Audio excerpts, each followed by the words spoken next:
देखिए आज डिस्कस कर रहे हैं हम यहाँ पर नेशनल इनकम को, जो राष्ट्रीय आय है उसकी गणना की कौन कौन सी विधियां हैं या उसको कैलकुलेट करने के कितने मेथड हैं। Production method, income method, expenditure method बहुत बार डिस्कस कर चुके हैं। उत्पादन विधि, आय विधि और व्यय विधि। अब यहां पर डिटेल एनालिसिस करेंगे। यहां पर बहुत सारी चीजों के नाम या एक्स्ट्रा आपको देखने को मिलेंगे, बहुत कुछ अलग देखने को मिलेगा और एक एक करके यहां पर डिस्कशन करेंगे और निकालेंगे नेशनल इनकम क्या है। नेशनल इनकम तीनों ही मेथड से कैलकुलेट करके आपको यहां पर मैं दिखाऊंगा। सबसे पहले बात करेंगे प्रोडक्ट मेथड की। एक बात जरा समझिएगा, नाम है यहां पर इसका प्रोडक्शन मेथड, प्रोडक्शन मेथड, या यूं कहें हिंदी में इसको हम उत्पादन विधि। इसका एक और नाम है यहां पर वैल्यू एडिशन मेथड।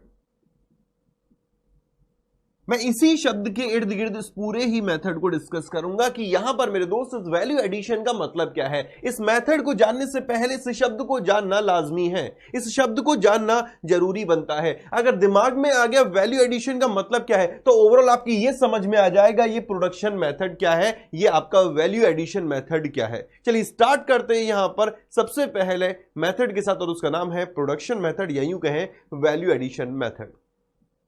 इस वैल्यू एडिशन मेथड में जो सबसे इंपॉर्टेंट पॉइंट बनता है जानना, इस वैल्यू एडिशन का मतलब क्या है। What is the meaning of a value addition.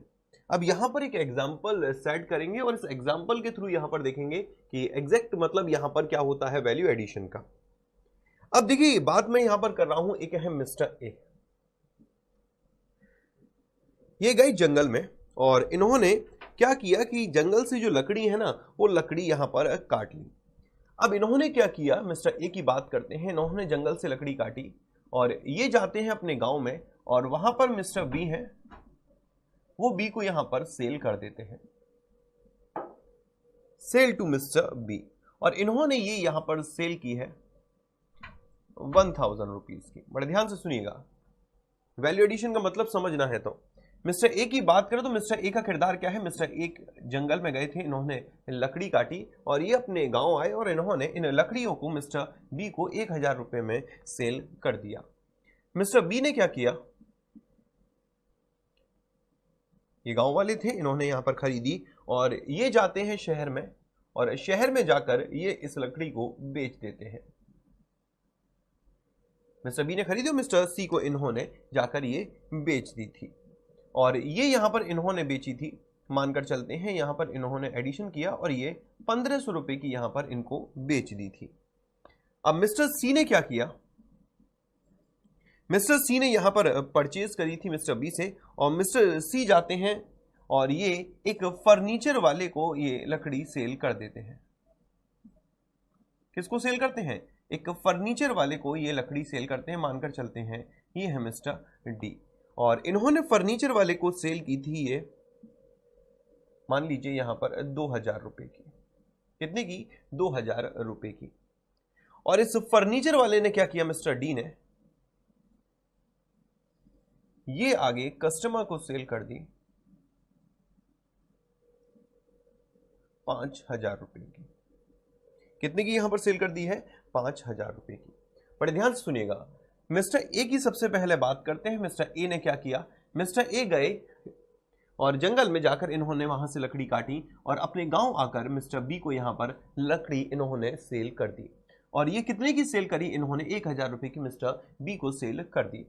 और मिस्टर बी की बात करते हैं। मिस्टर बी क्या करते हैं, इन लकड़ियों को लेकर जाते हैं शहर में, जाकर मिस्टर सी को बेच देते हैं और ये 1500 रुपए की यहां पर ये लकड़ियां बेच देते हैं। अब मिस्टर सी ने क्या किया, यहां पर इन लकड़ियों को इन्होंने फर्नीचर वाले को बेच दिया 2000 रुपए में। और फर्नीचर वाले ने यहां पर क्या किया, मिस्टर डी ने यहां फर्नीचर तैयार किया और कस्टमर को आगे ये सेल कर दी यहां पर 5000 रुपए में। कितने की सेल कर दी, यहां पर 5000 रुपए में। तो यहां तक तो आपको सारे किरदार समझ में आ गए होंगे कि कितने की यहां पर यह बेची गई है। अब बड़े गौर से यहां पर देखिएगा, दोनों के बीच में एक यहां पर एक रिलेशन देखते हैं मिस्टर ए ने यहां पर और मिस्टर बी के बारे में। सबसे पहले बात करते हैं तो मिस्टर ए की यहां पर बात करते हैं। तो इन्होंने यह कितने में बेची है, इन्होंने सर ये बेची है 1000 रुपए में। सर खरीदी कितने की थी, सर खरीदी थी इन्होंने बिल्कुल 0 रुपए में। इन्वेस्टमेंट कितना था इनका, परचेज प्राइस कितना रहा, 0 रहा। तो इनके लिए वैल्यू एडिशन यहां पर क्या रहा, 1000 रुपीज। क्लियर हुआ ये? इनके लिए वैल्यू एडिशन यहां पर क्या रहा, 1000 रुपीज। मतलब यहां पर हम ये बात कह सकते हैं value addition by mister A कितना है, बाय मिस्टर ए कितना है, यहां पर बनता है 1000 रुपए। अब यहां पर देखते हैं मिस्टर बी ने क्या किया। मिस्टर बी ने यहां पर ये कितने की खरीदी थी, ये मिस्टर बी ने खरीदी थी 1000 रुपए की, और इन्होंने आगे कितने की बेच दी, इन्होंने बेच दी 1500 रुपए की। अब इनके लिए परचेज प्राइस कितना था, 1000 रुपए। इन्होंने कितना एडिशन किया इसमें, 500 रुपए का। बड़े ध्यान से सुनिएगा, कितने का एडिशन किया है यहां पर, 500 रुपए का। मैं यहां पर लिख देता हूं इसको, और बेहतर तरीके से आपके यहां पर समझ में आ जाएगा। ये लिखा है वैल्यू ऑफ आउटपुट,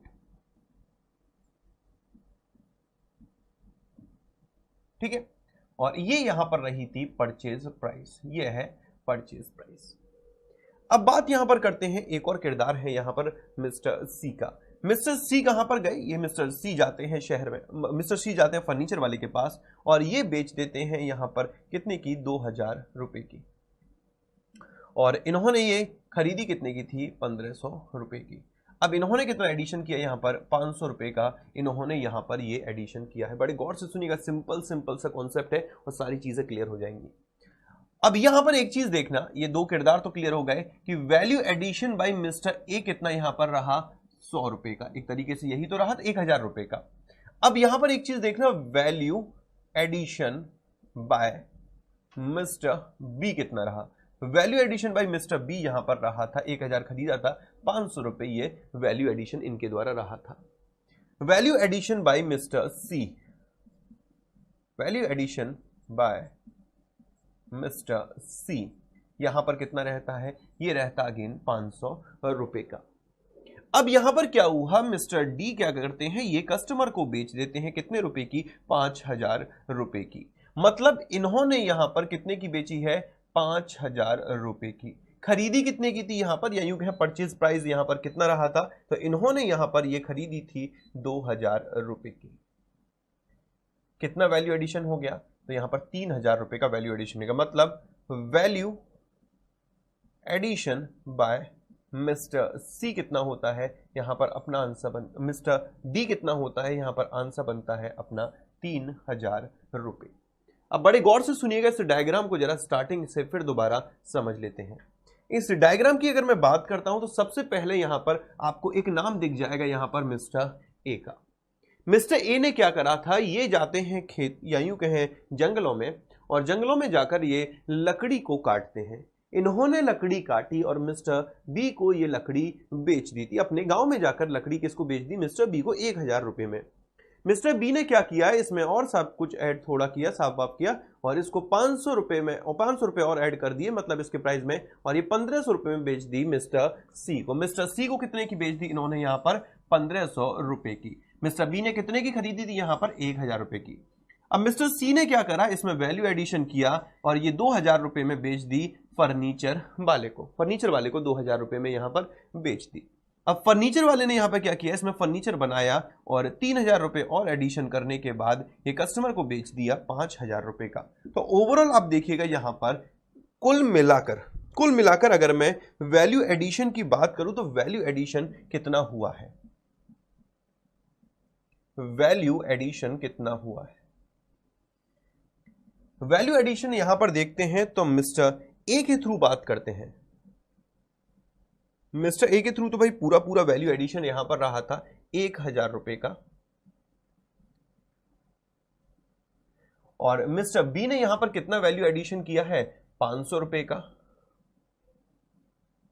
मिस्टर सी ने कितना वैल्यू एडिशन यहां पर किया है, अगेन 500 रुपए का।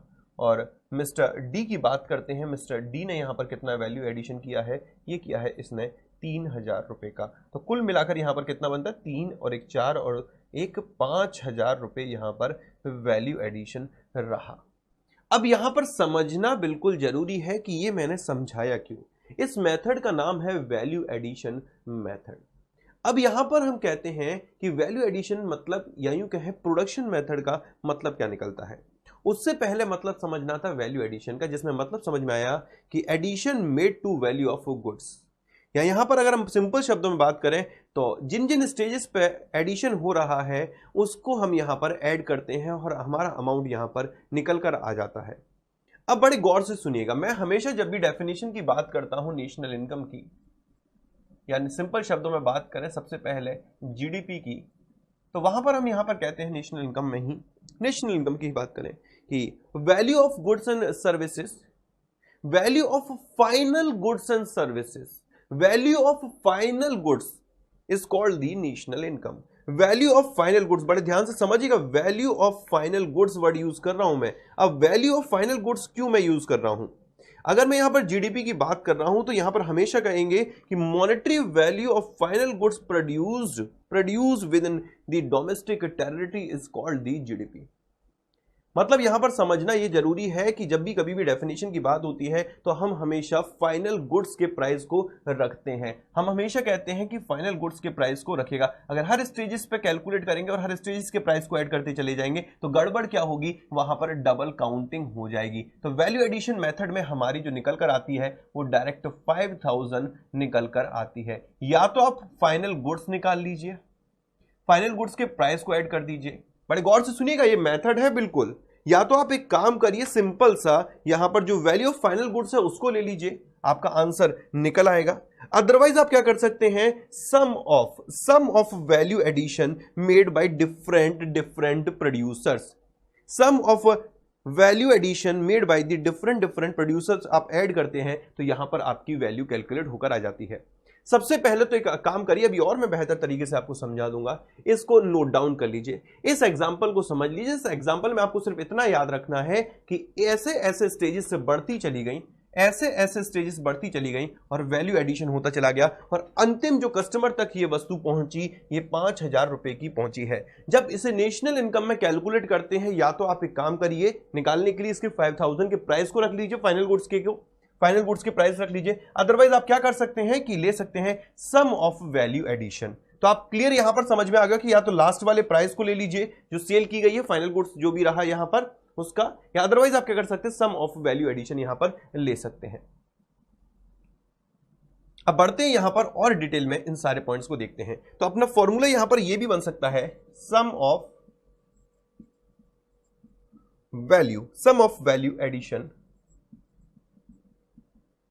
Value addition made by different producers is equal to value of final goods। Value of final goods कितनी थी अपनी, 5000 रुपीज थी। अदरवाइज आप क्या कर सकते हैं, सम ऑफ वैल्यू एडिशन ले लीजिए। वैल्यू एडिशन वही सिंपल सी कहानी, जितना जितना लोग ऐड करते चले गए, 1000 ऐड किया वैल्यू एडिशन, फिर 500 हुआ, फिर 500 हुआ, फिर 3000 हुआ, इस तरीके से आप करते हैं 5000 बैठता है। या तो यू कहिए sum of value addition made by the different producer, ये ले लीजिए, या तो वैल्यू ऑफ फाइनल गुड्स ले लीजिए, आपका अमाउंट यहां पर कैलकुलेट होकर आ जाएगा। एक डेफिनेशन यहां पर मैं आपके साथ डिस्कस करूंगा, सिंपल सी डेफिनेशन है। Monetary value of final goods produced with in domestic boundary. तो ये सिंपल सी बात मैं यहां पर जीडीपी की कर रहा हूं। तो यहां पर अगर मैं बात करता हूं डोमेस्टिक बाउंड्री की, तो मैं यहां पर इन्हें नॉर्मल यहां पर मैं 3 सेक्टर भी आपके साथ सबसे पहले डिस्कस करूंगा। 3 सेक्टर्स आपके कौन कौन से होते हैं। एक होता है यहां पर primary sector, second one is secondary sector and third one होता है यहां पर टर्चरी सेक्टर। बड़े गौर से सुनिएगा, अभी मैंने आपको समझा दिया वैल्यू एडिशन का मतलब क्या होता है, ठीक है। उसके बाद समझा दिया, या तो वैल्यू एडिशन ले लीजिए या तो फिर आप एक काम करिए फाइनल गुड्स के प्राइस को ले लीजिए, आपका आंसर निकल आएगा। उसके बाद सेकंड जो पॉइंट मैं आपको यहां पर समझाना चाह रहा हूं वो है ये सेक्टर्स के बारे में। तीसरा फिर मैं यहां पर फॉर्मूला डिस्कस करूंगा आपके साथ।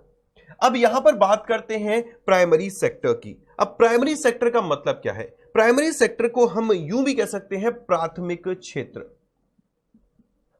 क्षेत्र मतलब ऐसे व्यक्ति जो कहीं ना कहीं एग्रीकल्चर या उससे जुड़ी अलाइड एक्टिविटीज, सहायक गतिविधियों से जुड़े हुए हैं, ये सभी किसमें आते हैं, आपके प्राथमिक क्षेत्र में आते हैं, ये आपके प्राइमरी सेक्टर में आते हैं। ऐसे प्रोड्यूसर जो कहीं ना कहीं हम कह सकते हैं कि नेचुरल रिसोर्सेज के एक्सट्रैक्शन से रिलेटेड काम में जुड़े हुए हैं। समझ रहे ना, यहां पर गेहूं उगाने, नेचुरल रिसोर्सेज के एक्सट्रैक्शन के काम से जुड़े हुए हैं, उन सभी को हम यहां पर किस में रखते हैं? प्राथमिक क्षेत्र में रखते हैं। नेक्स्ट बात करते हैं यहां पर कि जो ऐसे प्रोड्यूसर्स जो कि कहीं ना कहीं रॉ मटेरियल को फिनिश्ड गुड्स में कन्वर्ट करते हैं, या यूं कहें सिंपल शब्दों में गौड़ क्षेत्र, या यूं कहें मैन्युफैक्चरिंग जो यूनिट होती हैं वो आपकी सेकेंडरी सेक्टर में आती हैं। और टर्चरी सेक्टर की बात करते हैं तो इसके हम सहायक क्षेत्र कहते हैं, और सहायक क्षेत्र में यहां पर सर्विसेज की बात करते हैं, सर्विसेज यहां पर आती हैं। अब सर्विसेज में भी आप बैंकिंग कह सकते हैं, इंश्योरेंस कह सकते हैं, ट्रांसपोर्ट कह सकते हैं। अब यहां पर मेरा जरा कॉन्सेप्ट समझिएगा, मैं समझाना क्या चाह रहा हूं। ये रहा आपका प्राइमरी सेक्टर, ये रहा आपका सेकेंडरी सेक्टर, और ये रहा आपका टर्चरी सेक्टर। तीनों में यहां पर अपने अपने हिसाब से प्रोडक्शन हो रहा होगा। अब तीनों में यहां पर किसके प्राइस को लिया जाए? क्या फाइनल प्राइस ले लिए जाए या यहां पर वैल्यू एडिशन ले लिया जाए? तो दोनों तरीके से निकालें, आंसर अपना सेम ही यहां पर आएगा। तो यहीं पर कहा गया है कि प्राथमिक क्षेत्र में जो भी वैल्यू एडिशन हुआ है एट मार्केट प्राइस उसका टोटल, सेकेंडरी सेक्टर में जो वैल्यू एडिशन हुआ है एट मार्केट प्राइस उसका टोटल, एंड टर्चरी सेक्टर में जो वैल्यू एडिशन हुआ है एट मार्केट प्राइस इसका टोटल कर दीजिए, आपका यहां पर आंसर बन जाएगा। क्या बनेगा आंसर? वो एक मेथड है, चीजों को इंटरलिंक करिएगा। अभी जो समझाया वो वैल्यू एडिशन था, अब वैल्यू एडिशन आपके क्लियर हो गया। अब यहां पर मैं समझा रहा हूं आपको ये प्राइमरी सेक्टर क्या है, सेकेंडरी सेक्टर क्या है, और टर्चरी सेक्टर क्या है। अल्टीमेट इन्हीं सेक्टर में तो यहां पर हम कह सकते हैं कि प्रोडक्शन हो रहा होगा, तो इन्हीं की यहां पर बात की जा रही है, चाहे गुड्स की बात करें चाहे हम सर्विसेज की बात करें। तो आते हैं एक एक करके इस मेथड को और डिटेल में समझते हैं। बड़े गौर से सुनिएगा, यहां पर जो मैं टर्म्स का यूज करूंगा उसमें वैल्यू एडेड मेथड, या यूं कहें value addition method. Gross value increase, या यूं कहें gross value addition, gross value addition in primary sector at market price, next plus gross value increase या addition, gross value addition in secondary sector at market price. Next gross value increase, या यूं कहें addition in tertiary sector at market price.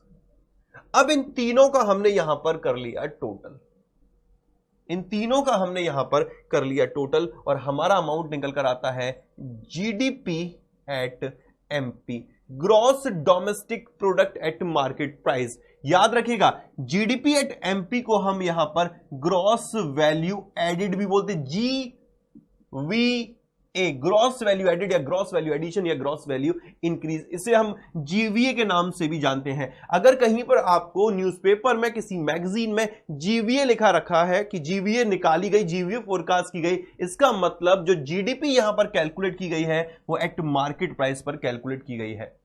अब हम यहां पर calculate क्या कर रहे हैं? सर आप कैलकुलेट कर रहे हैं यहां पर नेशनल इनकम, और मैंने आपको बताया था नेशनल इनकम क्या होती है, एनएनपी एट एफसी को हम यहां पर नेशनल इनकम कहते हैं। इसका मतलब अब हमें आगे यहां पर बढ़ना होगा, कन्वर्जन स्टार्ट करना पड़ेगा, जो इससे पहले वाली क्लास में हमने सीखा था। अब आते हैं इसमें से डेप्रिसिएशन माइनस करते हैं, क्योंकि यहां पर ये शो क्या कर रहा है, ग्रॉस, ग्रॉस और ग्रॉस। हमें चाहिए क्या मेरे दोस्त, नेट, नेट और नेट। तो यहां पर आगे NDP at MP, net domestic product eight market price, net domestic product eight market price. अब ये डोमेस्टिक मतलब यहां पर इंडियन भी और फॉरेनर भी। अब हमें करना क्या पड़ेगा मेरे दोस्त, यहां पर हमें डोमेस्टिक को नेशनल में चेंज करना पड़ेगा, और ऐड कर दीजिए यहां पर NFIA, net factor income from abroad, और यहां से अपनी कड़ी बढ़ जाएगी और ये बन जाएगा NP at MP, net national product at market price. अब आप क्या करेंगे, इसमें से माइनस करेंगे नेट इनडायरेक्ट टैक्सेस, और नेट इनडायरेक्ट टैक्सेस जैसे ही माइनस करेंगे आपका जो फॉर्मूला बनेगा वो यहां पर जो निकल कर आएगा आंसर वो आएगा NNP एट FC, और ये आपकी निकल कर आ गई यहां पर क्या, नेशनल इनकम। आई होप सो गाइस क्लियर होंगी सारी चीजें, एक एक करके सारी चीजों को हमने डिटेल में यहां पर देख लिया। सिंपल सी हमने स्टार्टिंग की थी वैल्यू एडिशन मेथड से, वहां पर हमने देखा था कि वैल्यू एडिशन का मतलब क्या होता है, समझ में आ गया कि जितनी भी स्टेजेस रहती हैं उन सभी पे हम जो एडिशन होता है उसको यहां पर ले लेते हैं एट मार्केट प्राइस पे, ठीक है। तो यहां पर देखा हमने ग्रॉस वैल्यू, किसी भी सेक्टर की बात कर लेते हैं। सबसे पहले बात करें प्राइमरी सेक्टर में जितना भी ग्रॉस वैल्यू इंक्रीज रहा मार्केट प्राइस पे उसका टोटल, प्लस कह सकते हैं सेकेंडरी सेक्टर में जितना भी ग्रॉस वैल्यू इंक्रीज रहा, जितना भी एडिशन रहा मार्केट प्राइस पे उसका टोटल, और यहां पर टर्चरी सेक्टर में जितना भी ग्रॉस वैल्यू इंक्रीज रहा मार्केट प्राइस पे उसका टोटल, इन तीनों का टोटल करते हैं तो अमाउंट निकल कर आता है आपका gross value added at market price, मतलब market price. GVA at MP, मतलब जीवीए तो एमपी पर ही है, समझ जाइए, जीवीए लिखा है तो एट एमपी ही यहां पर मतलब है, और जीवीए मतलब हो गया जीडीपी एट एमपी, और जीडीपी एट एमपी यहां पर लिखा है तो मेरे दोस्त ये वो नहीं देखा आपने, यहां पर खड़े होते थे गेम में और हमें यहां पर पहुंचना होता था। अब यहां पर पहुंचने के लिए हमें जितने भी यहां पर प्रॉब्लम आती थी उन सभी को रिजॉल्व करते थे। ऐसे ही जीडीपी एट एमपी लिखा है, पहुंचना कहां पर है, एनएनपी एट एफसी पे, और इसके लिए कौन कौन से फैक्टर हमें यहां पर देखने पड़ेंगे, डेप्रिसिएशन देखना पड़ेगा, net factor income from abroad देखनी पड़ेगी जो फर्स्ट क्लास में देखी थी, और इसके अलावा मेरे दोस्त यहां पर नेट इनडायरेक्ट टैक्स को देखना पड़ेगा। ये आपका कंप्लीट होता है पहला मेथड जिसको हम बोलते हैं वैल्यू एडिशन मेथड या यूं कहें प्रोडक्शन मेथड। अब बढ़ते हैं और देखते हैं next and most important method यहां पर क्या है। उससे पहले एक काम करते हैं, इसकी जो थ्योरेटिकल पार्ट है उसको और पढ़ लेते हैं, उससे भी और सारी चीजें क्लियर हो जाएंगी। अब इस थ्योरी को यहां पर पढ़िएगा। सबसे पहले मैं हिंदी में आपके समझा देता हूं। यहां पर इस विधि में राष्ट्रीय आय को एक वित्तीय वर्ष में वस्तुओं और सेवाओं के प्रवाह के मौद्रिक मूल्य के रूप में आंका जाता है। मतलब इस मेथड के अंतर्गत national income is calculated as the monetary value of the flow of goods and services in financial year. मतलब कहने का यह मतलब है कि वित्तीय वर्ष में वस्तुओं और सेवाओं के मौद्रिक मूल्य को हम यहां पर प्रोडक्शन मेथड के आधार पर कहें तो नेशनल इनकम कहते हैं।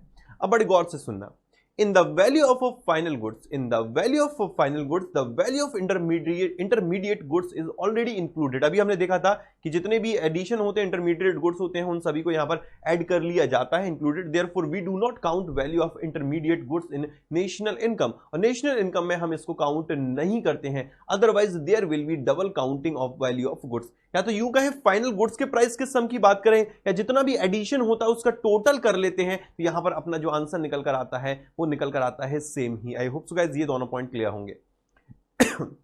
नेक्स्ट, इस विधि में एक चीज समझने वाली है, मध्यस्थ वस्तुएं जिनका प्रयोग अन्य वस्तुओं के उत्पादन में किया जाता है कि मौद्रिक मूल्य को नहीं लिया जाता है। अभी हमने देखा था ना कि जैसे जो एडिशन होता ना, एडिशन उसी फैक्टर को लिया गया था, जो एडिशन हुआ उसी फैक्टर को लिया गया, ये नहीं किया था कि डबल काउंटिंग करने के लिए। जैसे हमने अपने एग्जांपल में देखा था 1000 था, 1000 में बेच दिया था यहां पर, फिर इन्होंने क्या किया था कि हमने जो अमाउंट ऐड किया था वो एडिशन वाला अमाउंट ऐड किया था, ना कि यहां पर जब दोबारा काउंटिंग कर रहे थे तो 1500 रुपए ऐड किए थे। बड़े गौर से सुनिएगा, यही तो सीन था, मैं समझा देता हूं आपको। 1000 का रहा था यहां पर पहला, फिर दूसरा कितने का रहा था 1500 रुपए का, तीसरा कितने का रहा था 2000 रुपए का, और चौथा यहां पर रहा था 5000 रुपए का। इसी तरीके से तो अपनी स्टोरी चल रही थी। 1000 में यहां पर 500 का एडिशन किया गया था, और 1000 का तो जीरो से एडिशन था ही अपना, और फिर नेक्स्ट यहां पर जो एडिशन किया गया था वो 500 रुपए का एडिशन किया गया था, और नेक्स्ट फिर एडिशन किया गया था यहां पर 3000 रुपए का। तो जो इंटरमीडिएट होते हैं ना उनके यहां पर हम प्राइस नहीं लेते। हमने यहां पर ये नहीं लिखा है कि सीधा सा कि 1000 प्लस 1500 प्लस 2000 प्लस 5000, 5 और 2 7 और 1 8 और 1 9 9500 यहां पर बैठ जाएगा। हम हमेशा कहते हैं कि जो इंटरमीडिएट गुड्स होते हैं उनके प्राइस को यहां पर स्किप करते हैं, फाइनल गुड्स के प्राइस को यहां पर लेते हैं। या तो फाइनल गुड्स के प्राइस को ले लीजिए, या तो यूं कह सकते हैं हम, जो सिंपल सा कॉन्सेप्ट बनता है कि जो वैल्यू एडिशन रहता है प्राइमरी सेक्टर, सेकेंडरी सेक्टर और टर्चरी सेक्टर में, तीनों में जो वैल्यू एडिशन होता है उसके मार्केट प्राइस को लीजिए, वहां तक सारी बातें यहां पर क्लियर हो जाती हैं। तो ये फाइनल गुड्स की बात करें वही अपने लिए इंपॉर्टेंट बनता है। आई होप सो ये जो टर्म मैं आपको बता रहा था ये आपके क्लियर हो चुका होगा। अब बात करते हैं नेक्स्ट मेथड की, और नेक्स्ट मेथड देखते हैं यहां पर कौन सा है।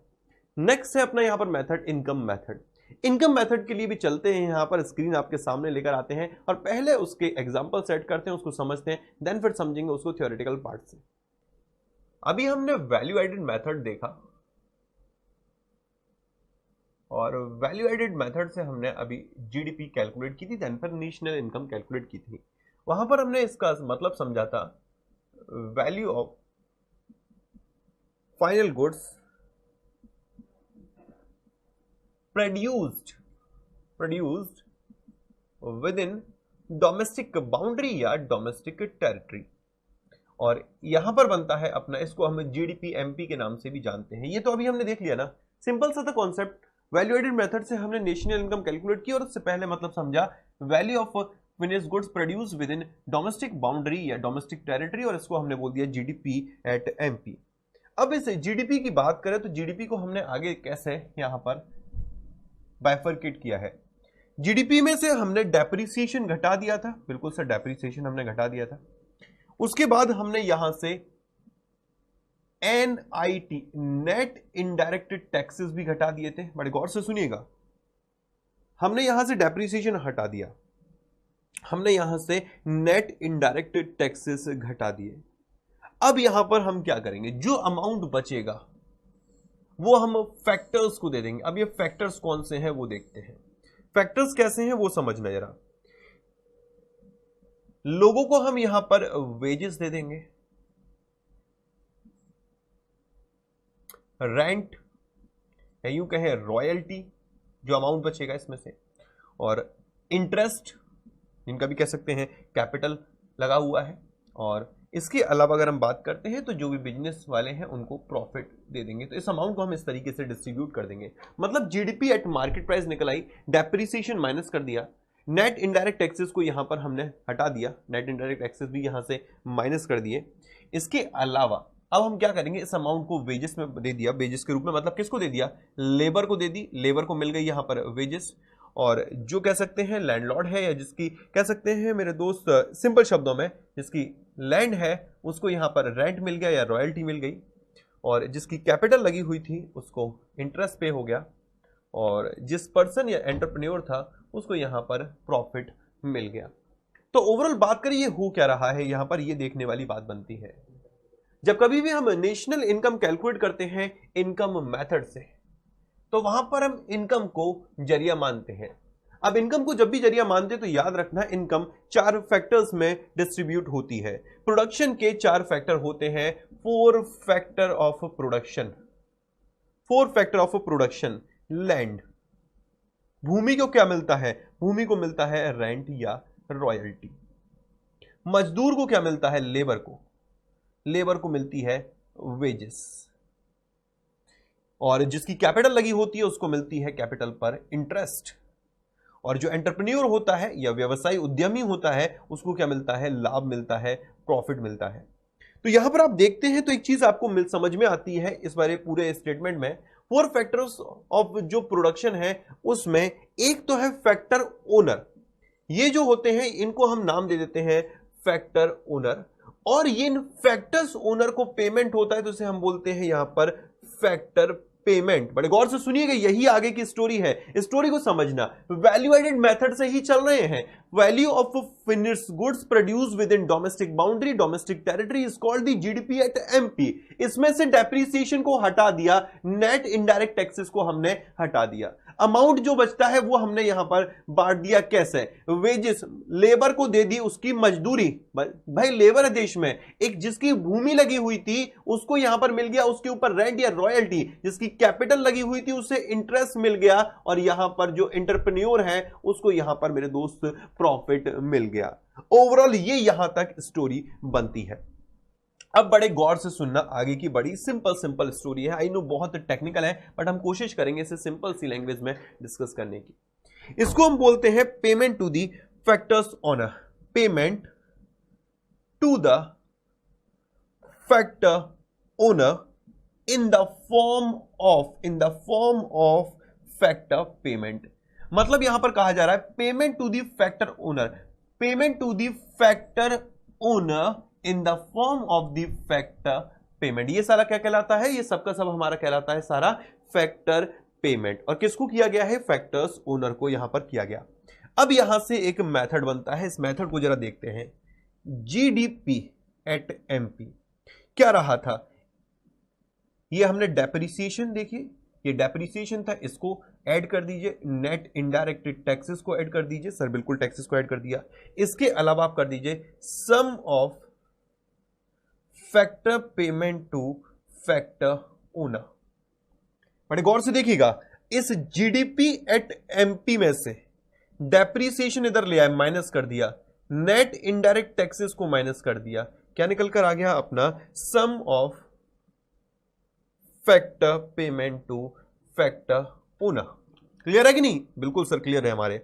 अब देखना, अब इस जीडीपी एमपी में से डेप्रिसिएशन घटाया तो जी किस में चेंज हो गया, एन में, और एनआईटी माइनस कर दिया तो निकल कर आ गया NDP at FC. NDP at FC का मतलब होता है sum of factor payment to factor owner, sum of factor payment to factor owner. तो यहां से एक बात तो क्लियर हो गई, जो sum of factor payment to factor owner होता है, इसका मतलब होता है NDP at FC, net domestic product at factor cost. I hope so guys clear होगा। फिर दोबारा जरा सुनिएगा, वैल्यू एडेड मेथड में हमने देखा क्या, value of finished goods produce with in domestic boundary and domestic territory, इसका मतलब हुआ जीडीपी एट एमपी। अब जीडीपी एट एमपी में क्या क्या है, इसमें देखिए डेप्रिसिएशन हमने इसमें से हटा दिया, ये डेप्रिसिएशन इसमें है, इसके अंतर्गत नेट इनडायरेक्ट टैक्सेस भी जुड़ा हुआ है। ग्रॉस से मतलब यहां पर डेप्रिसिएशन भी है, यहां पर नेट इनडायरेक्ट टैक्सेस भी है। अब यहां पर वेजेस भी है इसमें पार्ट, इसमें रेंट भी है, रॉयल्टी भी है, इंटरेस्ट भी है और प्रॉफिट भी है। अब इस वाले पार्ट को हमने हटा दिया, इस वाले पार्ट को हमने हटा दिया। अब ये जो अमाउंट बचता है इसको हम क्या बोलेंगे, जीडीपी एट एमपी में से ये दोनों फैक्टर हटा दिए तो ये जो अमाउंट बचा ये कहलाया यहां पर एनडीपी एट एफसी। क्या कहलाया, ये कहलाया यहां पर एनडीपी एट एफसी। अब इस एनडीपी एट एफसी में करना क्या पड़ेगा, सिंपल सा सवाल, इस एनडीपी एट एफसी में करना क्या पड़ेगा, आप एनएफआईए जोड़ दीजिए और इसके बाद आपकी आ जाएगी नेशनल इनकम कैलकुलेट होकर इस मेथड से। आई होप सो गाइज यहां तक सारे पॉइंट्स आपके एक एक करके सब कुछ क्लियर होंगे। दोबारा एक और एग्जांपल लेते हैं, उससे और बेहतर तरीके से यहां पर समझ लेते हैं। अभी सिर्फ इतना समझिए ये वाले चीज में कि एनडीपी एट एफसी क्या है। आई होप सो क्लियर होगा, इसको जरा नोट डाउन कर लीजिएगा। बढ़ते हैं नेक्स्ट पॉइंट की तरफ। अब इसी एनडीपी एट एफसी को मैं क्या लिख सकता हूं, मैं ऐसे भी तो लिख सकता हूं सम ऑफ फैक्टर पेमेंट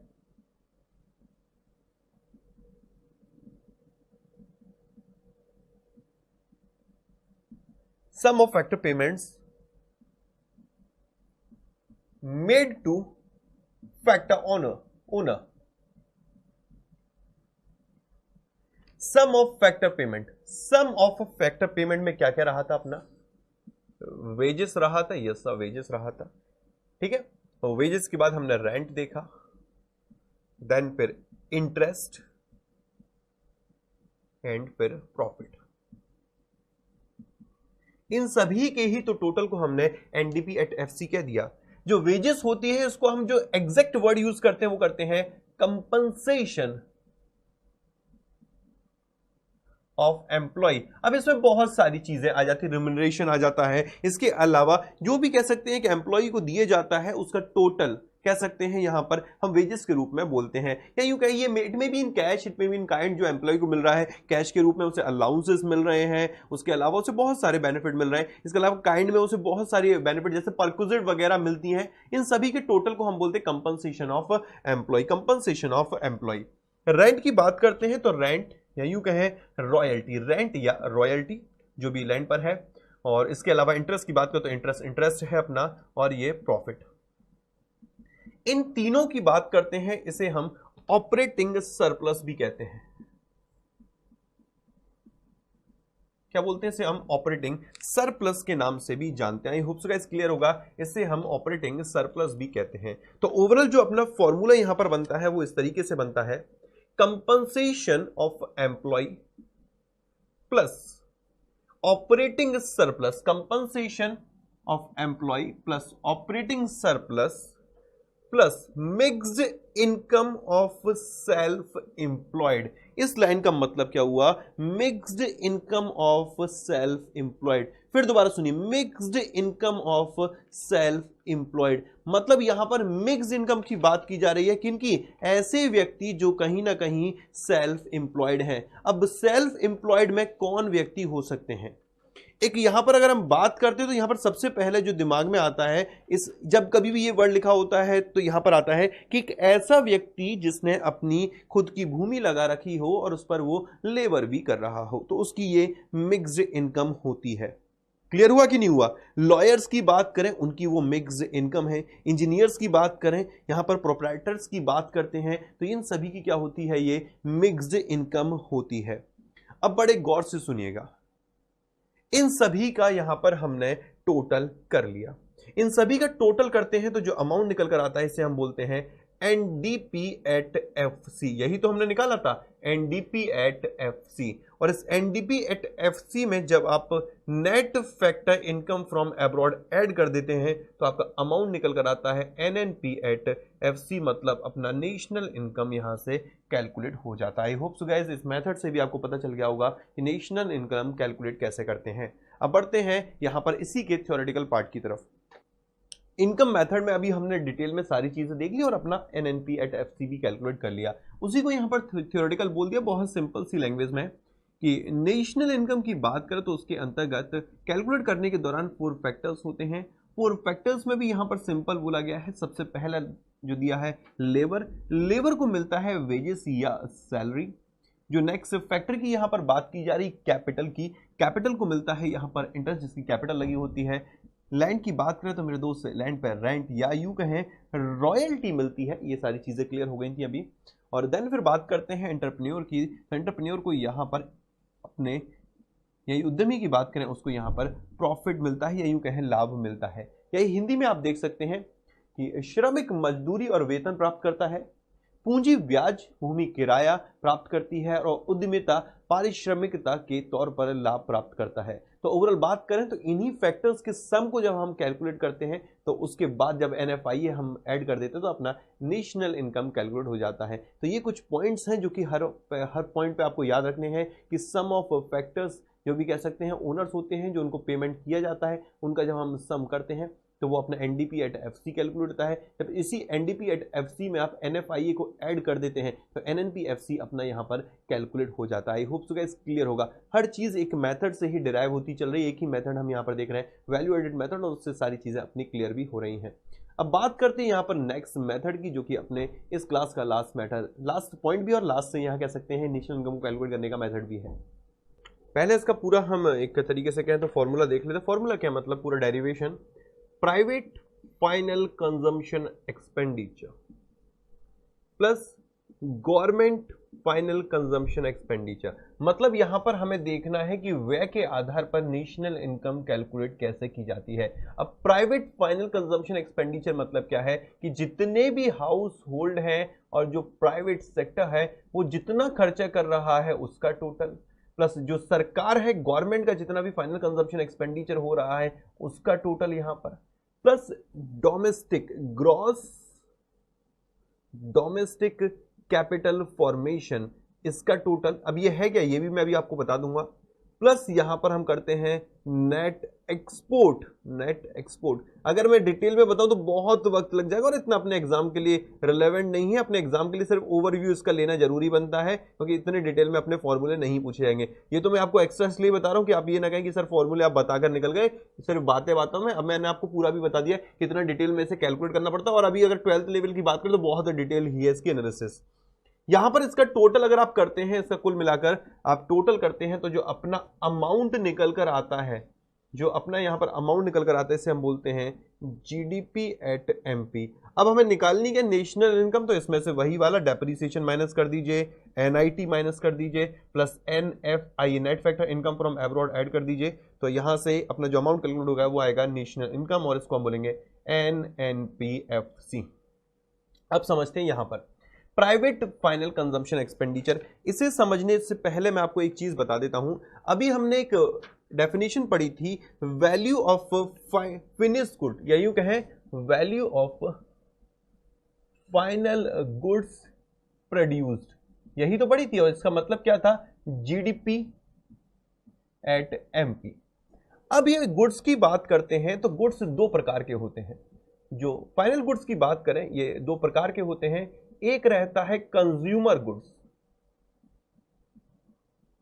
जिसको कि कंज्यूम किया जाता है, और दूसरा रहता है कैपिटल गुड्स, जिसे आगे फर्दर प्रोडक्शन के लिए यूज करते हैं। आगे मतलब प्रोडक्शन एक्टिविटी, जैसे कि प्लांट एंड मशीनरी, ये क्या है, कैपिटल गुड्स होते हैं। मतलब जो इन्वेस्टमेंट के पर्पस से यूज किए जाते हैं, जो कि इन्वेस्टमेंट के पर्पस से यहां पर यूज किए जाते हैं। बड़े गौर से सुनिएगा।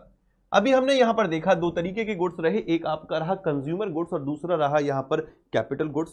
कंज्यूमर गुड्स वो गुड्स होते हैं जिनको कंज्यूम किया जाता है, और कैपिटल गुड्स वो गुड्स होते हैं जिनका इन्वेस्टमेंट होता है। अब इन दोनों का अगर मैं वैल्यू निकाल लूं, मतलब कि value of consumer goods plus value of capital goods, value of capital goods, इन दोनों का अगर हम टोटल करते हैं तो अपन को निकल कर क्या आएगी, अपन की निकल कर आ जाएगी यहां पर वैल्यू ऑफ फाइनल गुड्स। यही अमाउंट निकला, सिंपल यही है ना। यहां तक देखिए, समझना जरा, रटना नहीं है चीजों को। दो प्रकार के value of finish goods produced is equal to GDP at MP. दो प्रकार के गुड्स हो सकते हैं, एक कंज्यूमर गुड्स जो कि हम कंज्यूम करेंगे, और दूसरे ऐसे गुड्स जैसे कि प्लांट एंड मशीनरी जो आगे फर्दर प्रोडक्शन के लिए यूज होते हैं या प्रोडक्शन एक्टिविटी में यूज किया जाता है, उनको बोलता है कैपिटल गुड्स। इन दोनों की अगर मैं वैल्यू निकाल दूं, इन दोनों ही फिनिश गुड्स की मैं वैल्यू निकाल दूं, इन दोनों का एडिशन कर देता हूं, तो निकल कर क्या आएगी, वैल्यू ऑफ फिनिश गुड्स, और इसको हम बोलेंगे GDP at MP. I hope so guys यहां तक क्लियर होगा। अब यहां पर समझना, अब वैल्यू ऑफ कंज्यूमर गुड्स की मैं बात करता हूं। वैल्यू ऑफ कंज्यूमर गुड्स में दो तरीके से होता है कि ऐसे गुड्स जो कि कहीं ना कहीं अपनी इकोनॉमिक या डोमेस्टिक टेरिटरी में कंज्यूम किए जाते हैं, और ऐसे गुड्स जिनका कहीं ना कहीं हम आउटसाइड दी डोमेस्टिक टेरिटरी रहता है। बड़े गौर से सुनना, कंज्यूमर गुड्स जो अपने यहां प्रोड्यूस हुए उनको यहां पर अपने देश में ही कंज्यूम किया जाएगा, और अपने देश के बाहर भी कंज्यूम किया जाएगा।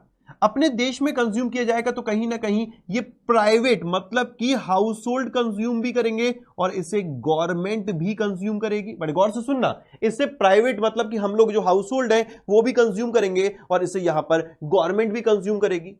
क्लियर हो रहा है कि नहीं हो रहा सर? बिल्कुल यहां पर क्लियर हो रहा है। और जो आउटसाइड कंज्यूम होगा इसे क्या बोलेंगे हम? इसे यहां पर मेरे दोस्त हम एक्सपोर्ट का नाम देंगे। क्या नाम देंगे हम इसे हम यहां पर एक्सपोर्ट का नाम देंगे। फिर दोबारा सुन लीजिए सिंपल शब्दों में, value of finish goods produced is equal to GDP at market price.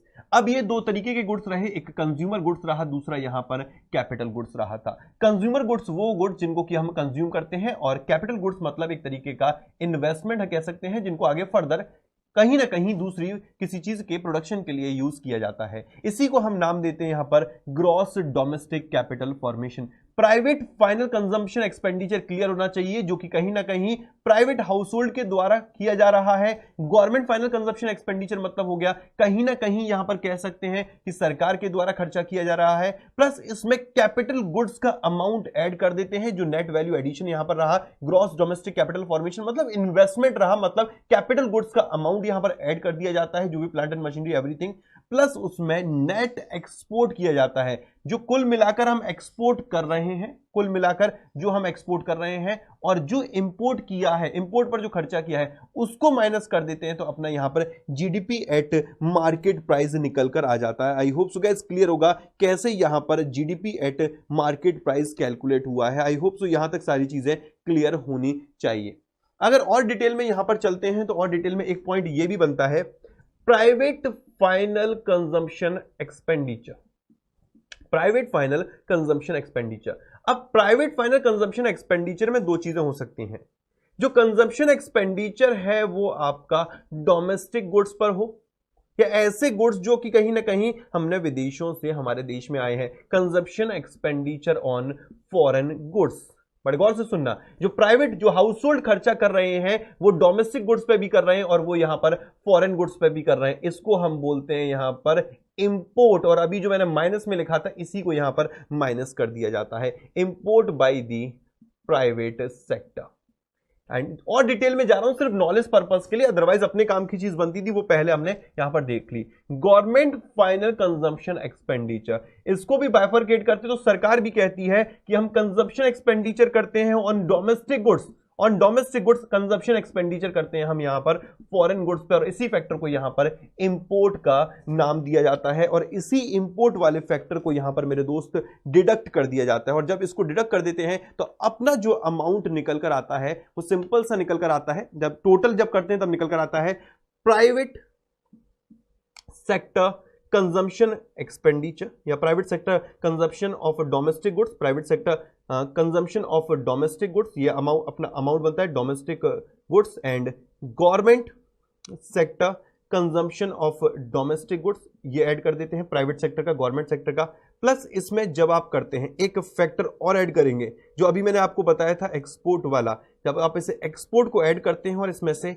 Import को माइनस कर देते हैं और plus gross domestic capital formation, वही इन्वेस्टमेंट कैपिटल वाला बनता है, तो मेरे दोस्त ये जीडीपी एट एमपी कहलाता है। मैं तो कहूंगा सिर्फ स्टार्टिंग का जो मैंने डायग्राम समझाया वही मोर देन इनफ है। ये थोड़ा ट्रिकी भी है और थोड़ा कह सकते हैं कि बिट ज्यादा टफ भी है, इसे सिर्फ सिंपल इतना समझिए कि जो भी मैंने पहले डायग्राम समझाया उतना आपके लिए मोर देन इनफ बनता है। और इसी को एक काम करते हैं, एक बार फिर से थ्योरेटिकल पार्ट में देख लेते तो ओवरऑल सारी चीजें अपने यहां पर और बेहतर तरीके से क्लियर हो जाएंगी।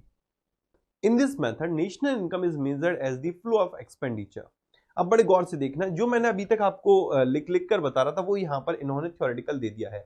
GDP is a sum total of private consumption expenditure plus government consumption expenditure plus gross capital formation, government और प्राइवेट दोनों, प्लस यहां पर नेट एक्सपोर्ट माइनस इंपोर्ट, वही जो मैंने आपको डायग्राम फर्स्ट समझाया था उसी की यहां पर बात की गई है। मतलब सरकार के द्वारा जो खर्चा किया गया, हाउस होल्ड के द्वारा जो खर्चा किया गया, जो आपका कैपिटल गुड्स पे खर्चा रहा था ग्रॉस कैपिटल फॉर्मेशन, प्लस जितना भी नेक्स्ट एक्सपोर्ट रहा, जो एक्सपोर्ट में से जो आप इंपोर्ट वाला फैक्टर हटा देंगे तो यहां पर जो निकल कर आता है एग्जैक्ट अमाउंट नेट एक्सपोर्ट, इसको जब ऐड करते हैं कुल मिलाकर एक्सपोर्ट पे जो खर्चा रहा, इन सभी को जब आप ऐड करते हैं तो मेरे दोस्त यहां पर एक्सपेंडिचर मेथड से आपका अमाउंट कैलकुलेट होकर आता है। और उसके बाद आप वही करते हैं डेप्रिसिएशन माइनस, देन फिर एनएफआई ऐड करते हैं और एनआईटी माइनस करते हैं तो अपना एनएनपीएफसी यहां पर कैलकुलेट हो जाता है। ये रहे 3 मेथड नेशनल इनकम को कैलकुलेट करने के। फोकस आपको करना क्या है, कन्वर्जन एग्जाम का पार्ट रहता है और एग्जाम में पूछा जाता है कि वैल्यू एडिशन मेथड, इसके अलावा प्रोडक्शन जो अपना value addition method, production method, expenditure method and उसके अलावा इनकम मेथड, इनके नाम पूछ लिए जाते हैं, अदरवाइज इतना टेक्निकल नहीं पूछता। बट फिर भी आपको सारी चीजों को ओवरव्यू लेते हुए चलना है। एक चीज और समझिएगा, स्टार्टिंग करिएगा जीडीपी से, फिर अपने जीएनपी से, देन फिर आप समझना यहाँ पर एनएफआईए का कॉन्सेप्ट मैं आपको ओवरव्यू दे देता हूँ, देन फिर डेप्रिसिएशन का, फिर उसके बाद बढ़ेंगे यहाँ पर एनएनपीएफसी कैलकुलेट हो जाएगा। एनएनपीएफसी कैलकुलेट होगा कैसे, एनएनपी एमपी आएगा उसमें से एनआईटी माइनस करेंगे तो एनएनपीएफसी अपना कैलकुलेट हो जाएगा। ये कन्वर्जन के मेथड है और एज इट इज आपके हर एग्जाम में पूछ लिया जाता है। आई होप सो ये वाला टॉपिक थोड़ा ट्रिकी रहा बट सारी चीजें क्लियर होंगी। Thank you.